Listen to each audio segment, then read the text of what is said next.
NEET விவகாரத்தில் போராட்டம் நடத்தும் அதிமுகவுக்கு தைரியம் இருந்தால் சட்டசபையில் பேசட்டும் என்று அமைச்சர் துரைமுருகன் கூறியுள்ளார். வேலூர் மாவட்டம் காட்பாடியில் நேற்று நடந்த அரசு நிகழ்ச்சியில் பங்கேற்ற நீர்வளத்துறை அமைச்சர் துரைமுருகன் செய்தியாளர்களுக்கு பேட்டியளித்தார். அப்போது தெரிவித்த அவர், மேகதாது அணைக்கு கர்நாடக அரசு பணம் கட்டி திட்ட மதிப்பீடு அனுமதி வாங்கியுள்ளதாக குற்றம் சாட்டினார். தமிழகத்தின் ஒத்துழைப்பு இல்லாமல் கர்நாடகா மேகதாது அணையை கட்ட முடியாது என தெரிவித்த அவர், நீட் விவகாரம் குறித்து போராட்டம் நடத்தும் அதிமுகவினருக்கு தைரியம் இருந்தால் சட்டசபையில் பேசட்டும் என்று சவால் விடுத்தார். திமுக தான் நீட்டு கொண்டு வந்து துரோகம் பண்ணது, மாணவர்களுக்கு அஞ்சலி செலுத்துறோம்னு சொல்லிட்டு அதிமுக நீட்டை கண்டிச்சு ஆர்ப்பாட்டம் பண்ணிட்டு இருக்காங்க.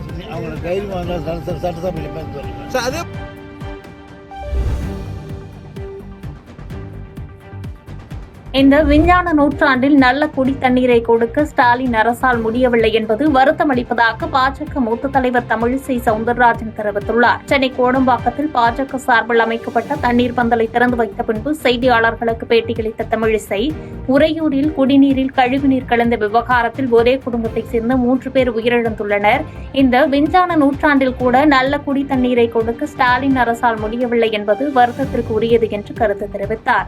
மக்கள் மீது கவனம் செலுத்த ஆளுநரை போஸ்ட்மேன் என்றும் மற்றவர்கள் எல்லாம் எதற்கும் உபயோகம் இல்லாதவர்கள் என பேசிக் கொண்டிருப்பதாக குற்றம் சாட்டிய அவர், தண்ணீர் பிரச்சினை, மின்சார பிரச்சினை போன்ற மக்களின் அடிப்படை பிரச்சினையில் திமுக அரசு அக்கறை செலுத்த வேண்டும் என்று கேட்டுக் கொண்டார். காலகட்டத்தில் தமிழகத்தில் ஒரு மக்கள் விரோத ஆட்சி நடைபெற்றுக் கொண்டிருக்கிறது.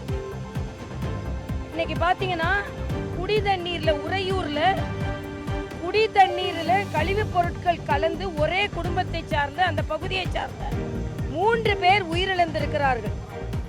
இந்த விஞ்ஞான நூற்றாண்டில் கூட நல்ல குடி தண்ணீரை கொடுப்பதற்கு ஸ்டாலின் அரசால் முடியவில்லை. எனது கடுமையான கண்டனத்தை தெரிவித்துக் கொள்கிறேன். இது கற்காலம் அல்ல, இது இந்த காலம். இந்த காலத்துல குடி தண்ணீரை சுத்தமாக கொடுக்க ஒரு அரசால் முடியவில்லை என்றால் அது எவ்வளவு வருத்தத்திற்குரியது என்பதை நான் தெரிவித்துக் கொள்கிறேன்.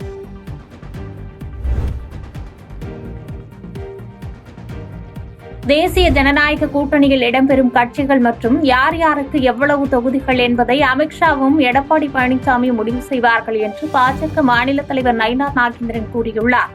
திண்டுக்கல்லில் நடந்த திண்டுக்கல், தேனி, மதுரை, சிவகங்கை மாவட்ட நிர்வாகிகள் ஆலோசனைக் கூட்டத்தில் தமிழக பாஜக தலைவர் நயினார் நாகேந்திரன் பங்கேற்று உரையாற்றினார். அப்போது பேசிய அவர், இரட்டை இலை தாமரை இறுதியான கூட்டணி என்றும் திமுகவை ஆட்சியிலிருந்து அப்புறப்படுத்த வேண்டியது நோக்கம் என்றும் கூறினார்.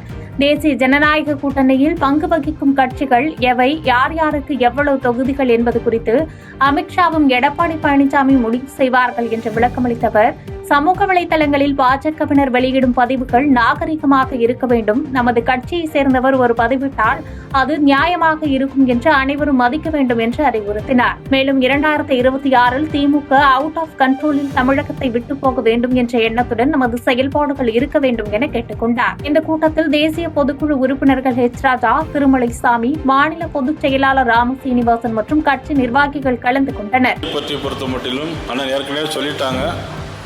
இரட்டை இலை தாமரை உறுதியான கூட்டணி, இது இறுதியான கூட்டணி.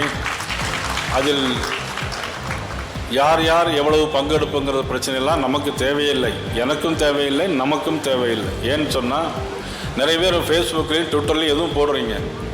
இனிமேல் தயவுசெய்து அந்த மாதிரி பிரச்சனைகள் எதுவும் வந்துடக்கூடாது.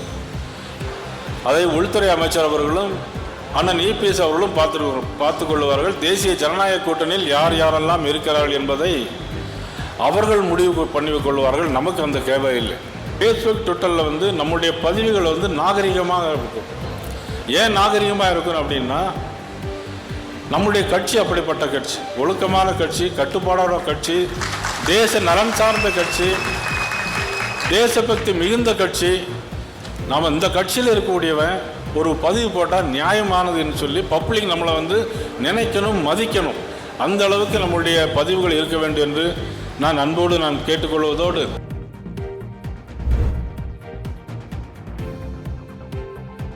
தேர்தல் வரவுள்ளதால் நீட் தேர்வால் இறந்த மாணவர்களுக்கு அஞ்சலி எனும் பாட்டு கூத்துக்களை நடத்துகிறார்கள் என்றும் அவர்கள் நடத்திய அஞ்சலிக்கு நான் அஞ்சலி செலுத்துகிறேன் என்று சீமான் விமர்சித்துள்ளார். செங்கல்பட்டு மாவட்டம் பல்லாவரம் அடுத்த பம்மளில் பே. மணியரசன் பிறந்தநாளை முன்னிட்டு வாழ்த்தரங்கம் நிகழ்ச்சியில் நாம் தமிழர் மாநில ஒருங்கிணைப்பாளர் சீமான் கலந்து கொண்டார். முன்னதாக செய்தியாளர்களை சந்தித்த அவர், தேர்தல் வரவுள்ளதால் நீட் தேர்வால் இறந்த மாணவர்களுக்கு அஞ்சலி எனும் பாட்டு கூத்துகளை அதிமுக நடத்துகிறார்கள் என்று குற்றம் சாட்டியதோடு அவர்கள் நடத்திய அஞ்சலிக்கு நான் அஞ்சலி செலுத்துகிறேன் என்று விமர்சித்து பேசினார்.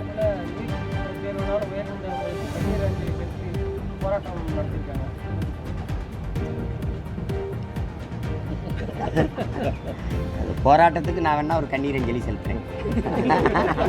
அதான் சரி. இந்த மாதிரி நீங்கள் என்ன இன்னைக்கு நேரத்தா பார்க்குறீங்க, இப்போ நீங்கள் சின்ன பிள்ளையா இருக்கிறீங்க, தம்பியாக இருக்கிறீங்க. இது மாதிரி பல நாடகங்கள் உங்கள் அண்ணன் பார்த்துருக்கேன், நீங்களும் இன்னும் பார்க்க இருக்கிறீங்க. இங்கே இருக்கிற பெரியவங்கெல்லாம் பார்த்துருப்பாங்க.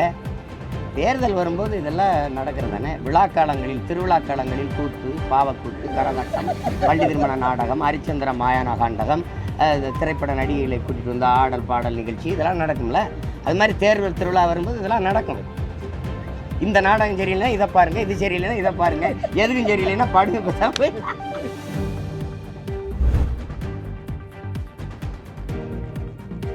சென்னையில் நடைபெற்ற மதிமுக நிர்வாக குழு ஆலோசனைக்கு பிறகு மதிமுக முதன்மை செயலர் பதவியிலிருந்து விலகுவதாக அறிவித்திருந்த துரை வைகோ தமது முடிவை வாபஸ் பெற்றுள்ளார். நிர்வாக குழு கூட்டத்திற்கு பிறகு செய்தியாளர்களை சந்தித்து பேசிய வைகோ, நான் எடுத்த முடிவை திரும்ப பெற்றுக் கொள்கிறேன் என்று இந்த கூட்டத்தில் துரை வைகோ கூறியுள்ளார் என்றும், மல்லை சத்யாவும் துரை வைகோவும் பரஸ்பரம் பேசிக் கொண்டார்கள். கட்சிக்கும் முதன்மை செயலாளருக்கும் இனி உறுதுணையாக செயல்படுவேன் என்று மல்லை சத்யா கூறியுள்ளார் என விளக்கமளித்தார். பின்னர் செய்தியாளர்களை சந்தித்த முதன்மை செயலாளர் துரை வைகோ, எல்லா இயக்கங்களின் மாறுபட்ட கருத்துகள், வேறுபாடுகள், குழப்பங்கள் வரும். அதுபோன்றுதான் இதுவும் நடந்துள்ளது.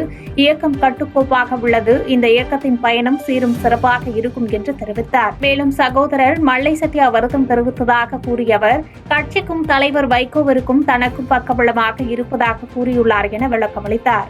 இயக்கத்திற்கும் மறுமலர்ச்சி திமுக கழகத்திற்கும் தலைமைக்கும் முதன்மை செயலாளருக்கும் பக்கபலமாக உறுதுணையாக இனி நான் உறுதியாக செயல்படுவேன் என்று சத்யா அவர்கள் சொன்னார்கள்.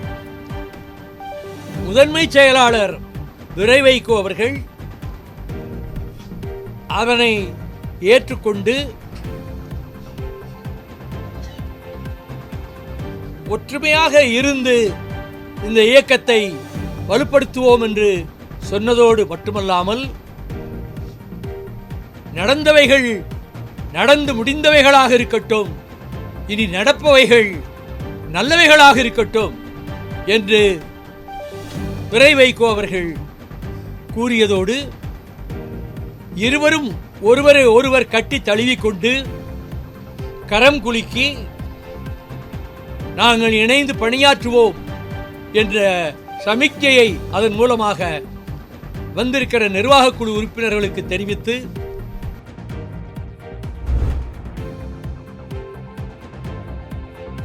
அடுத்த தேர்தலிலும் முத்துவேல் கருணாநிதி ஸ்டாலின் தான் மீண்டும் முதலமைச்சர் ஆவார் என்று அமைச்சர் துரைமுருகன் தெரிவித்துள்ளார். வேலூர் மாவட்டம் கேவிக்குப்பம் தொகுதியில் மேலூர் முதல் திருமணி வரை 8 கிலோமீட்டர் நீளமுள்ள கொட்டாற்றினை 9.70 கோடி மதிப்பீட்டில் அகலப்படுத்தி புனரமைத்து, குறுக்கே கட்டப்பட்டுள்ள பாலங்களை புனரமைத்து மற்றும் புதியதாக கட்டப்பட்ட தடுப்பணையை பயன்பாட்டிற்கு அர்ப்பணிக்கும் விழா லப்பை கிருஷ்ணாபுரத்தில் நடைபெற்றது. இதில் நீர்வளத்துறை அமைச்சர் துரைமுருகன் கலந்து கொண்டு பாலத்தை அர்ப்பணித்து கலைஞரின் கனவு இல்லம் திட்டத்தின் கீழ் பயனாளிகளுக்கு வீடு கட்ட ஆணை வழங்கினார். முன்னதாக நிகழ்ச்சியில் பேசிய அமைச்சர் துரைமுருகன், எப்படியாவது இந்த முறை தமிழகத்திற்கு காவிரி நீரை கொண்டுவர முடிந்த அளவு முயற்சி செய்வேன் என்று உறுதியளித்த அவர், அடுத்த தேர்தலிலும் முத்துவேல் கருணாநிதி ஸ்டாலின் தான் மீண்டும் முதலமைச்சர் ஆவார் என்று தெரிவித்தார்.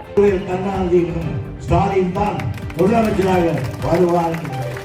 என்ன தவறு செய்திருக்கிறார்கள், ஆட்சியிலே வந்த பிறகு என்ன தவறு செய்திருக்கிறோம் நினைத்து பாருங்கள். ஒவ்வொன்றாக மத்தியானம் சோறு போட்டார்கள்.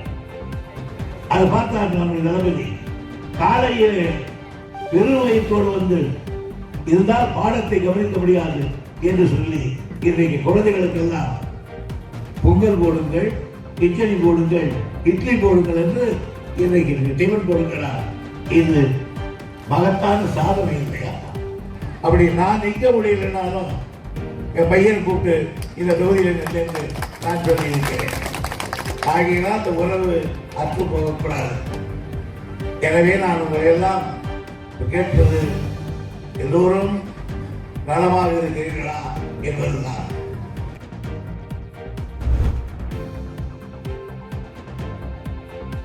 சங்கராபுரம் அருகே 2 சரக்கு வாகனங்கள் நேருக்கு நேர் மோதி விபத்து ஏற்பட்டது. கள்ளக்குறிச்சி மாவட்டம் சங்கராபுரம் அருகே உள்ள அரசம்பட்டு கிராமத்தைச் சேர்ந்த இளையராஜா என்பவர் தனது மளிகை கடைக்கு காய்கறிகள் மற்றும் கடைக்கு தேவையான அத்தியாவசிய பொருட்களை வாங்க சங்கராபுரம் நோக்கி சென்று கொண்டிருந்துள்ளார்.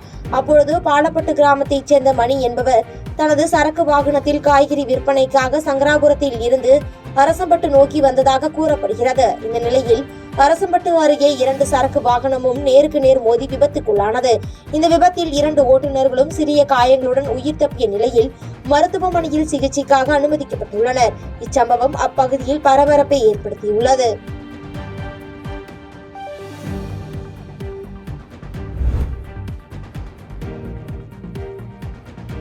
பழனியில் கஞ்சா விற்பனையில் ஈடுபட்ட 6 இளைஞர்களை போலீசார் கைது செய்தனர். திண்டுக்கல் மாவட்டம் பழனி அருகே டவுன் போலீசார் அண்ணா நகர் பகுதியில் ரோந்து சென்றனர். அப்பொழுது அங்கு சந்தேகப்படும்படியாக நின்று கொண்டிருந்த 6 வாலிபர்களை பிடித்து விசாரித்து அவர்களை சோதனை செய்தனர். அப்போது அவர்களிடம் கஞ்சா இருந்தது தெரிய வந்தது. தொடர்ந்து அருண்குமார், ஜேம்ஸ், நாகேந்திரன், கார்த்திக் ராஜ், சிவகுமார், மாரிசாமி ஆகியவர்களை போலீசார் கைது செய்தனர்.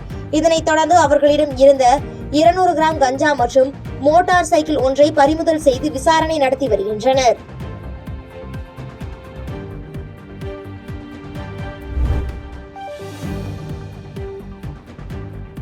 வேப்பூர் அருகே திரௌபதி அம்மன் கோவில் தீமிதி திருவிழா வெகு விமர்சையாக நடைபெற்றது. கடலூர் மாவட்டம் வேப்பூர் அருகே மங்களூர் கிராமத்தில் உள்ள திரௌபதி அம்மன் திருக்கோயிலில் சித்திரை மாத திருவிழா கடந்த 13ஆம் தேதி கொடியேற்றத்துடன் துவங்கப்பட்டது. இதனைத் தொடர்ந்து தினமும் சுவாமிக்கு சிறப்பு அபிஷேகம், பூஜைகள் நடைபெற்று வந்த நிலையில் முக்கிய நிகழ்வான தீமிதி திருவிழா நடைபெற்றது. இந்த தீமிதி திருவிழாவில் பக்தர்கள் தீமிதித்து தங்களது நேர்த்திக்கடனை செலுத்தினர். இதனை காண மங்களூர், அதன் சுற்றுவட்டார பகுதியான சிறுபாக்கம், மலையனூர், கொத்தனூர் உள்ளிட்ட கிராமத்தில் இருந்து வந்த 2000க்கும் மேற்பட்ட பக்தர்கள் கண்டு களித்தனர்.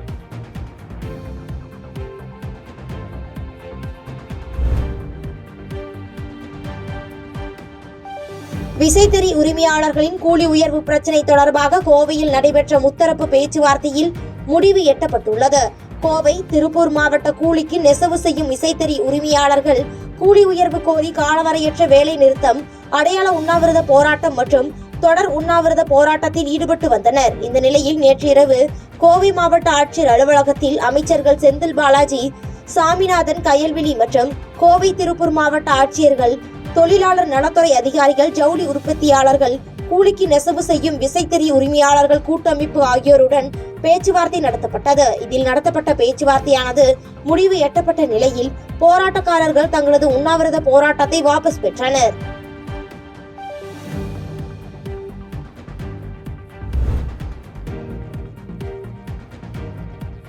திமுகவினர் மக்களை பற்றி கவலைப்படாமல் ஆட்சி செய்து வருவதாகவும், மின்கட்டண உயர்வால் விசைத்தறி தொழிலே நசிந்து போய்விட்டதாக முன்னாள் அமைச்சர் தங்கமணி குற்றம் சாட்டியுள்ளார்.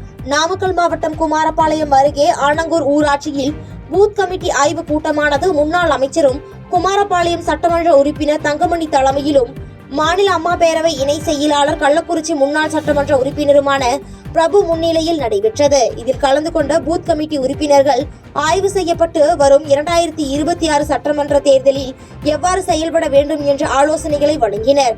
மேலும் இந்த நிகழ்ச்சியில் பேசிய முன்னாள் அமைச்சரும் குமாரபாளையம் சட்டமன்ற உறுப்பினருமான தங்கமணி, திமுகவினர் மக்களை பற்றி கவலைப்படாமல் ஆட்சி செய்து வருவதாகவும், மின்கட்டண உயர்வால் விசைத்தறி தொழிலே நசிந்து போய்விட்டதாக குற்றம் சாட்டினார்.